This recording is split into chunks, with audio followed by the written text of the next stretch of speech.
Étant donc justifiés par la foi, nous avons la paix avec Dieu par notre Seigneur Jésus-Christ, à qui nous devons d'avoir eu par la foi accès à cette grâce dans laquelle nous demeurons fermes et nous nous glorifions dans l'espérance de la gloire de Dieu. C'est avec cette parole de l'apôtre Paul, extraite de sa lettre aux Romains, en son chapitre 5, versets 1 et 2, que je vous retrouve pour cette nouvelle édition de l'information sur Espérance TV. On y va pour les titres à la une de ce journal.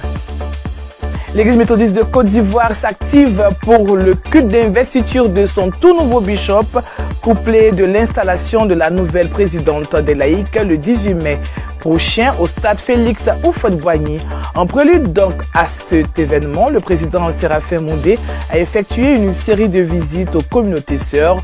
Nous en parlerons dans quelques instants. Et puis, la 15e édition du Salon international du livre a ouvert ses portes le mardi 6 et ce jusqu'au samedi 10 mai 2025 au Parc des Expositions dans la commune de Port-Bouët sous le thème Livres et racines. Au nombre des exposants, le professeur René Nyalega, président de l'Université méthodiste de Côte d'Ivoire, qui a procédé ce jeudi à la dédicace de sa nouvelle œuvre littéraire intitulée Métanoïa. Et pour terminer, l'Église catholique a eu un nouveau pape. Il s'agit de l'Américain Robert Provost qui, à 69 ans, devient le 267e pape sous le nom de Léon XIV. Une élection saluée par la communauté internationale. Mesdames et messieurs, bien le shalom chez vous et bienvenue à cette édition de l'information sur Espérance TV. Nous démarrons avec l'agenda du président de l'Église méthodiste de Côte d'Ivoire. En prélude à son investiture prévue le dimanche 18 mai prochain au stade Félix Houphouët-Boigny, le très révérend Séraphin Moundé a effectué cette semaine des visites aux responsables des organisations chrétiennes de notre pays. Objectif, exprimer sa volonté de voir une véritable cohésion entre les confessions chrétiennes en Côte d'Ivoire. Esther Palais nous donne plus de détails dans ce reportage. Au lendemain du renouvellement des instances au sommet de l'Église, le très révérend pasteur Séraphin Moundé, président de l'Église méthodiste de Côte d'Ivoire, avec à ses côtés Maître Simone Assa Ako, présidente nationale des laïcs, ainsi que son vice-président M. Jean-Louis Louédon, ont entrepris une série de visites aux organisations chrétiennes établies en Côte d'Ivoire. Ainsi, les mercredis 7 et jeudi 8 mai 2025, les premiers responsables de l'Église sont allés à la rencontre des leaders de différentes communautés chrétiennes, dont le Dr Yaédion Robert, président fondateur de l'Église protestante baptiste Œuvre et Mission, le Dr Kpangui Konan Bernard, président du Conseil national des églises protestantes évangéliques de Côte d'Ivoire, ainsi que le Conseil des apôtres de Côte d'Ivoire, dirigé par l'apôtre Abraham Gadji. Cette initiative traduit la volonté des nouveaux dirigeants de l'Église de s'ouvrir à une cohésion entre les confessions chrétiennes et une unité du corps du Christ. Les guides religieux ont félicité leur hôte pour leur élection à la tête de l'Église qui montre le dynamisme dans la communauté méthodiste. Ils ont également salué cette approche qui augure des perspectives de collaboration renforcée de l'Église en Côte d'Ivoire. C'est un honneur pour moi de recevoir la délégation de l'Église sœur méthodiste de Côte d'Ivoire qui vient nous présenter le nouveau président qui va diriger cette grande communauté protestante. Importante communauté qui a été le fondement de toutes les églises protestantes en Côte d'Ivoire. En tout cas, nous le condamnons au succès. Et il va réussir et la bénédiction sera son partage. Je bénis le Seigneur qui a assuré la continuité de la vision à la tête de l'Église méthodiste de Côte d'Ivoire. Par la grâce de Dieu, nous avons toujours travaillé ensemble dans la même vision. Et c'est la continuité. C'était une joie pour nous de les avoir reçus ici. Et puis voir le nouveau président dans la joie, dans le même esprit, dans un esprit d'humilité, demandant le soutien des années. Nous bénissons le Seigneur. Cette rencontre nous donne un signe que l'Église en Côte d'Ivoire sera forte si évidemment des grandes structures comme l'Église méthodiste évidemment s'ouvrent et approchent les jeunes églises comme nous dirigeons qui sont les ministères qu'on appelle églises indépendantes et évangéliques pour la même cause, celle consistant à élever le nom de Jésus-Christ sur la Côte d'Ivoire. Et nous sommes très honorés par cette visite. Pour accompagner les responsables méthodistes dans l'exercice de leurs fonctions, des prières ont été dites à leur endroit en signe de bénédiction. Ils ont également accepté l'invitation à la cérémonie d'investiture et d'installation au sommet de l'Église prévue au stade Félix Houphouët-Boigny d'Abidjan Plateau le 18 mai 2025. Dans la même foulée, le tout nouveau président de l'Église méthodiste de Côte d'Ivoire était aux côtés du bishop Benjamin Boni en vue de recevoir de son prédécesseur la bénédiction avant son investiture prochaine. Toujours avec Esther Palais. Le jeudi 8 mai 2025, une délégation conduite par le très révérend pasteur Séraphin Moudé, président de l'Église méthodiste de Côte d'Ivoire, s'est rendue auprès du bishop Benjamin Boni, président honoraire de l'Église. Cette visite de courtoisie qui s'est déroulée dans une ambiance chaleureuse et conviviale était l'occasion pour le nouveau président de l'Église de prendre les bénédictions et orientations auprès de son père dans la foi avant sa prochaine investiture. Nous sommes venus cet après-midi, comme il y a un événement important le 18 au stade de Houphouët-Boigny, demander au bishop de nous accorder sa bénédiction parce que c'est vraiment important pour nous. Prodiguant des conseils à son successeur, le bishop Benjamin Boni a invité à la prière pour les intempéries et une meilleure organisation avant de lancer un appel à une mobilisation de masse pour le 18 mai prochain. La parole de Dieu nous enseigne qu'il est agréable, qu'il est heureux, qu'il est fraternel, qu'il est beau pour des frères de demeurer ensemble. C'est donc avec beaucoup de joie que mon épouse et moi, nous avons reçu le président Moudé, accompagné de ses proches collaborateurs, pasteurs et laïcs. Nous avons passé un agréable moment ensemble. Nous rendons grâce à l'Éternel pour cela. Dans quelques jours, et précisément le dimanche 18 mai, nous nous rendrons tous, par la grâce de Dieu, au stade Félix Houphouët-Boigny pour l'investiture du nouveau président de l'Église, de la nouvelle présidente de laïque et de son adjoint. Un grand événement dans l'histoire de notre Église, exhorter tous les méthodistes, toutes les méthodistes et tous les amis de l'Église méthodiste de Côte d'Ivoire à se rendre avec nous au stade Félix Houphouët-Boigny.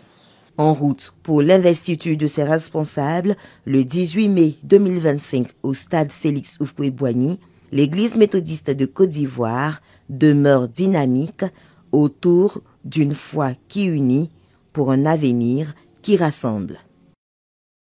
Direction l'est de la Côte d'Ivoire, précisément à Bangourou, où les femmes méthodistes étaient récemment en assemblée trimestrielle.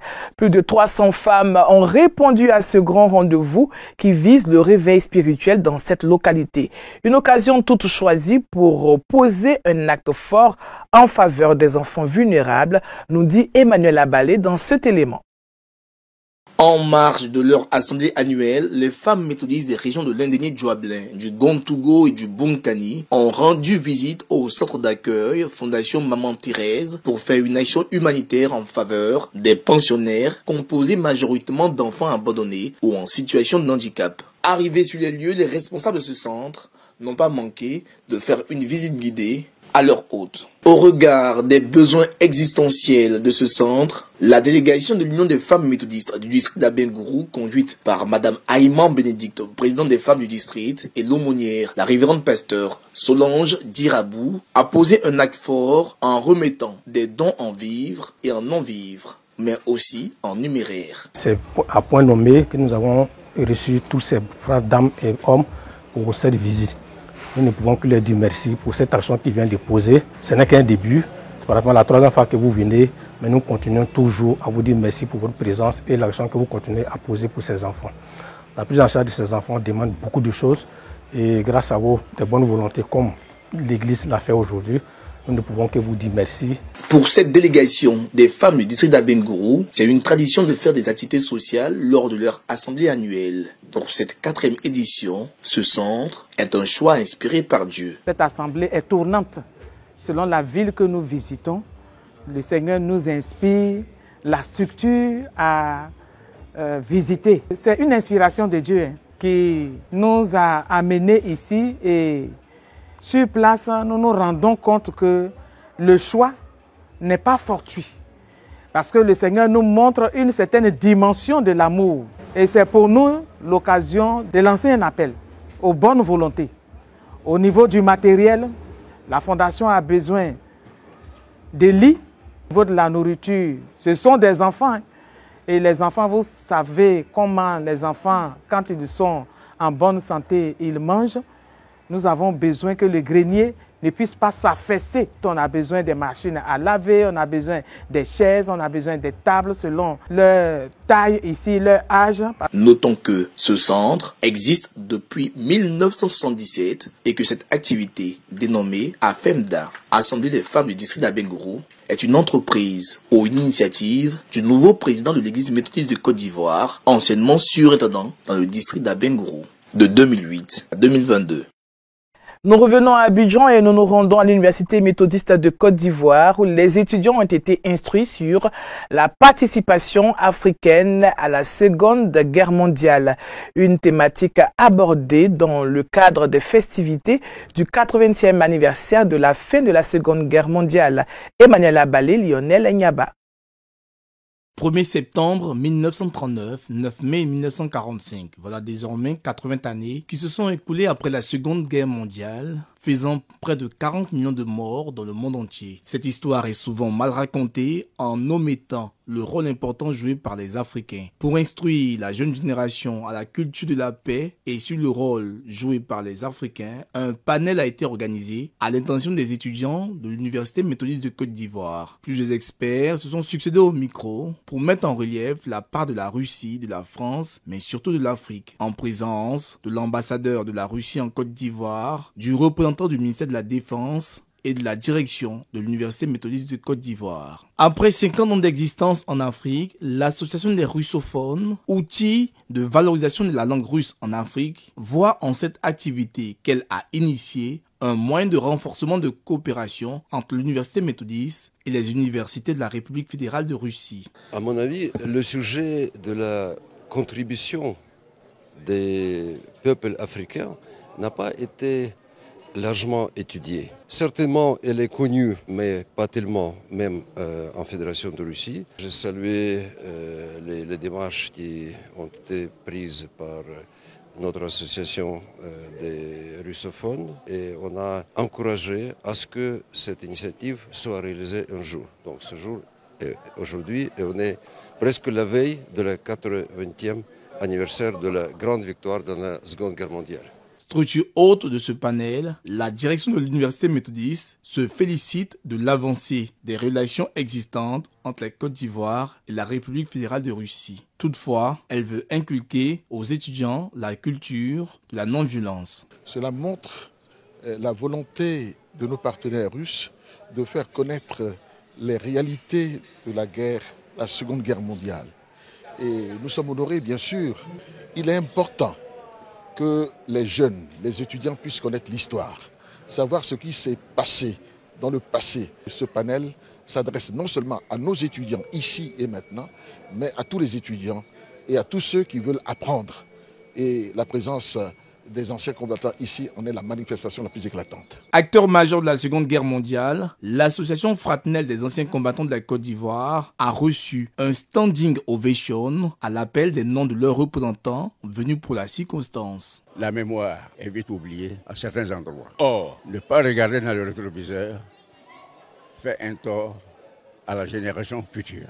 La guerre a toujours été une mauvaise chose. Notre souci au jour d'aujourd'hui, c'est la paix. C'est la paix que nous souhaitons pour notre pays. C'est la paix que nous souhaitons pour le monde. Il faut souligner qu'avant ce panel, un film retraçant la participation de la Russie à la victoire des Alliés lors de la Seconde Guerre mondiale a été projeté au sein même de l'Université méthodiste de Côte d'Ivoire. Une note de louange dans cette édition avec le bureau du directoire musical de l'église méthodiste de Côte d'Ivoire qui, dans le cadre des festivités marquant son cinquantenaire, a organisé une série de concerts en vue de l'édification du peuple de Dieu.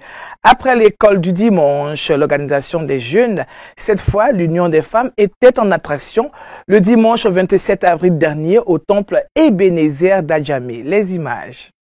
C'est le temple Ebenezer d'Abidjan à Djamé qui a servi de cadre pour le concert de l'Union des femmes de l'église méthodiste de Côte d'Ivoire. Un concert de louanges qui s'inscrit dans la dynamique des festivités du cinquantenaire du directoire musical de l'église méthodiste de Côte d'Ivoire. Nous sommes réjouis dans le Seigneur par la louange des femmes.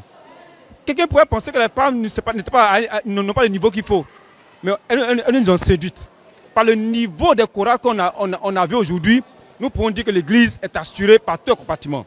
5 chorales féminines méthodistes, à savoir la harpe sacerdotale du jubilé de Cocody, celle de Cité de Grâce de Nouveau-Koumassi, la chorale féminine d'Anonkwa-Kouté, Bethesda de Nyangon Sud et la trompette de Jéricho du temple Canaan de Cocody-Angré ont distillé des mélodies tirées de leur répertoire afin d'édifier le peuple de Dieu.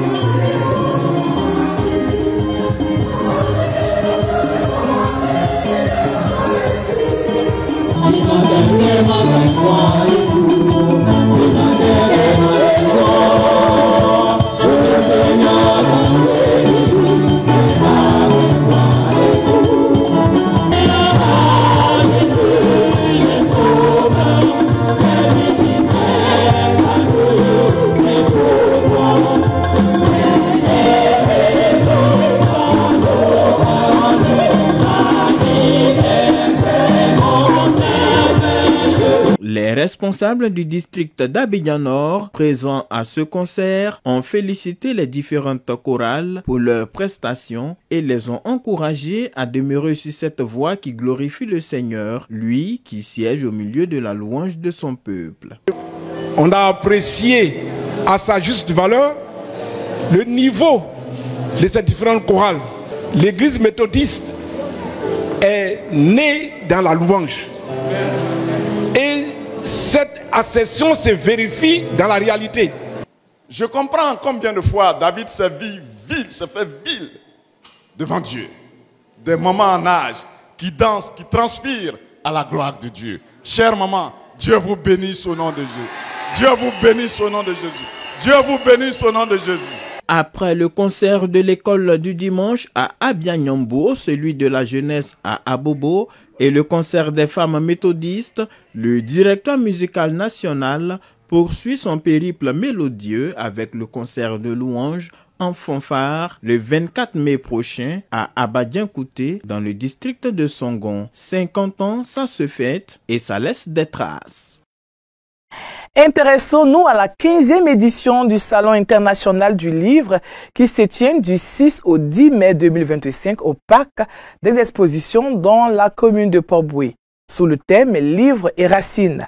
Au nombre des exposants, le professeur René Nyalega, président de l'Université méthodiste de Côte d'Ivoire, lui-même auteur de l'œuvre Métanoïa. Et ce jeudi 8 mai, Raphaël Dompé était sur les lieux pour la dédicace de cette œuvre littéraire sans récit.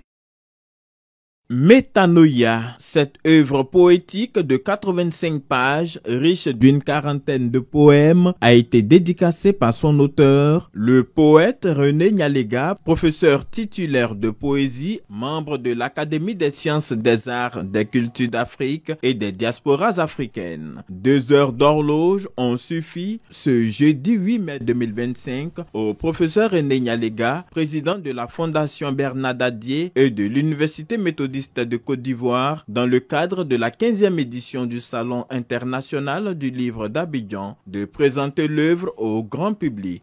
La métanoïa est consubstantielle à la vie. Et la poésie est aussi transformation. La poésie est aussi changement. La poésie est aussi métamorphose. Et donc la métanoïa a donc des liens à la fois avec la théologie et avec la création poétique. Il n'y a pas de changement s'il n'y a pas de vie. Et c'est donc très important de pouvoir lire ces poèmes pour en découvrir le substrat, la quintessence, l'orientation, la vibration. René Nyalega est un écrivain à l'esprit sagace qui produit des textes empreints de spiritualité afin de guider les hommes vers un chemin lumineux. Métanoïa s'inscrit dans cette perspective de mettre en avant la sensibilité, parler avec le cœur, dire le monde au fil des mots pour le plaisir de la lecture. Une sorte d'attirance de ces nombreux amoureux de la poésie, des passionnés du livre et hommes de lettres nationaux et internationaux pour une délectation de métanoïa. J'apprécie ces œuvres et aujourd'hui c'est un réel plaisir pour moi parce que je vais carrément savourer cette œuvre poétique. Comme le nom le dit, métanoïa, on sera métamorphosé. Ce que René Nyalega cherche, c'est de produire un texte qui soit à hauteur d'homme. J'invite donc les uns et les autres à découvrir métanoïa. C'est un itinéraire de lecture et je pense qu'au bout de cette lecture, chacun pourra se faire sa propre idée. La métanoïa qui est une thématique multidimensionnelle. Je vais regarder le livre pour voir dans quelle dimension le professeur l'a abordé. En tant que poète, il a des connaissances théologiques. Pour nous, il est important que l'Ivoirien se mette à lire. Lire, c'est partager et lire, c'est vivre ce que les autres ont vécu dans un autre monde. Pour moi, la lecture elle est importante parce qu'elle enrichit son homme. Après Quetzal, qui fait écho à l'oiseau et le paradis, après Pompe et Gaudium, Métanoïa est la 4e œuvre poétique du professeur René Macagnon Nyalega qui transporte le lecteur vers les fastes du changement. Un livre édité par les éditions GAD et disponible à la Librairie de France. Comme annoncé en titre, la page internationale s'intéresse à l'Église catholique qui a un nouveau pape. Les cardinaux réunis en conclave au Vatican ont élu un nouveau pontife. Il s'agit de l'Américain Robert Provost qui, à 69 ans, devient le 267e pape sous le nom de Léon XIV. Une élection saluée par la communauté internationale. Les dirigeants mondiaux placent dans sa personne de nombreux espoirs. Léon XIV, américain missionnaire en Amérique du Sud durant sa carrière, issu d'une famille française, espagnole et italienne, une figure et un parcours tournés vers l'international. Donald Trump se félicite d'ailleurs de cette première élection d'un pape américain. Nous sommes un peu surpris mais très heureux. Avoir un pape qui vient des États-Unis est un véritable honneur. Une origine aussi mise en exergue par le Premier ministre israélien Benjamin Netanyahou. Il félicite le premier pape des États-Unis, non sans chercher à flatter son allié américain. Les Européens, qui commémoraient la fin de la Seconde Guerre mondiale ce 8 mai, soulignent eux la dimension pacificatrice de la figure papale.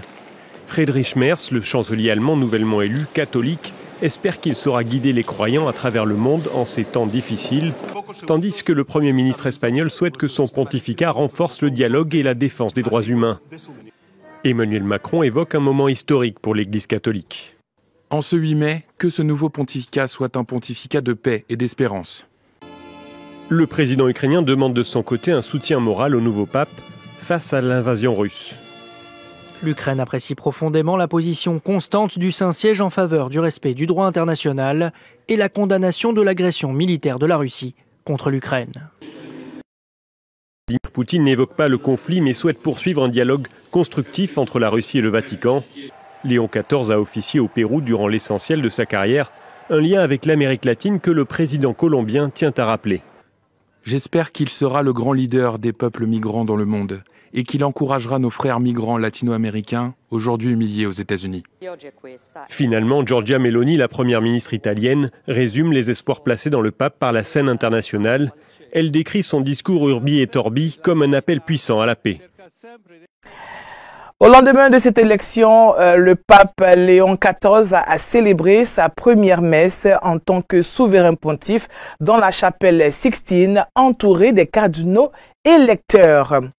Vous le savez, tous les vendredis, la rédaction d'Espérance TV vous permet de vivre, sinon de revivre les événements qui ont marqué par le passé la vie de l'Église. Et c'est dans la rubrique Flashback.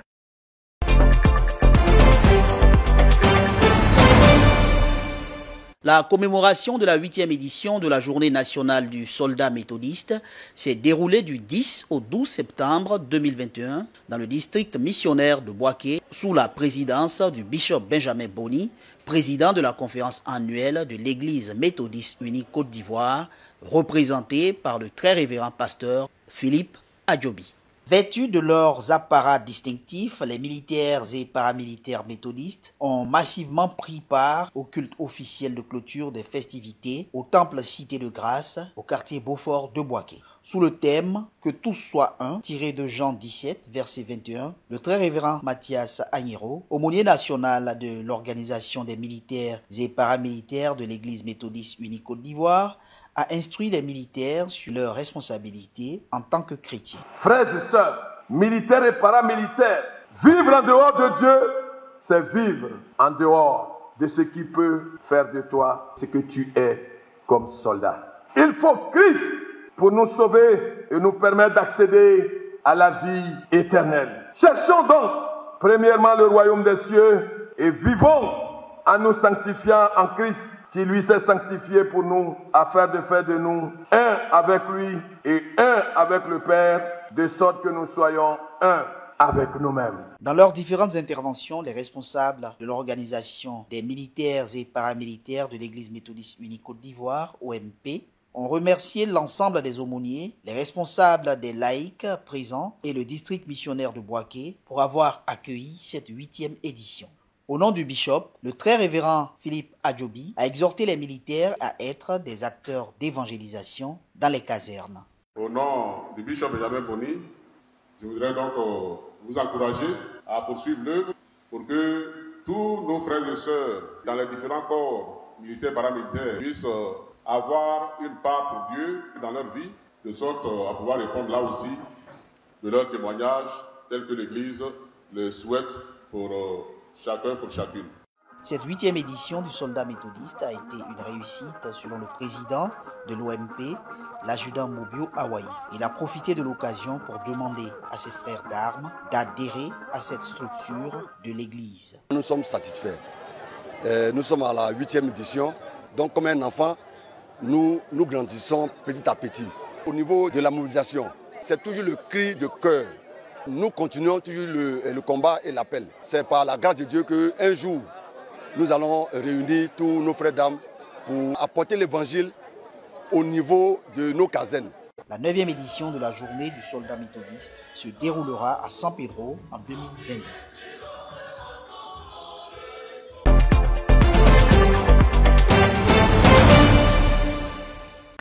Dans la fin de cette édition, mais avant, les fidèles méthodistes sont invités à prendre part au culte d'investiture du nouveau bishop et l'installation dans ses charges de la nouvelle présidente nationale des laïcs de l'Église méthodiste de Côte d'Ivoire. L'événement aura lieu le dimanche 18 mai prochain au stade Félix Houphouët-Boigny. Vous y êtes tous attendus. Cela dit, merci à vous de votre aimable attention. Excellente suite de programme sur Espérance TV, la télévision de l'Église méthodiste de Côte d'Ivoire. Dieu nous garde.